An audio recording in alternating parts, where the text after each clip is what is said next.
Introduce చేయడం అనేది కూడా జరిగింది. ఒకప్పుడు సినిమా ఇండస్ట్రీకి ఒక పెద్దగా ఉండేవాళ్ళు. తాను ఏది చెప్తే అదే శాసనంగా జరిగేది.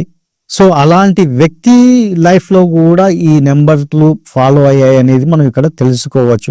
దాసరి నారాయణరావు గారు తన యొక్క డేట్ ఆఫ్ బర్త్ 4/5/1947.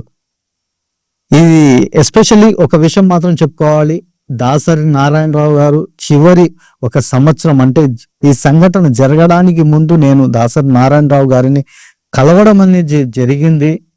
తాను ఈ ఇన్సిడెంట్ జరగడానికి ముందు నేను తన యొక్క హెల్త్ గురించి నేను స్పెసిఫిక్ గా నేను చెప్పడం అనేది కూడా జరిగింది. ఎస్పెషల్లీ అదే విషయం నుండే తాను చనిపోవడం అనేది కూడా జరిగింది అనమాట. ఎందుకంటే ఒక ఆపరేషన్ జరగడం, ఎస్పెషల్లీ స్టమక్ కి సంబంధించింది. సో దాని ఎఫెక్ట్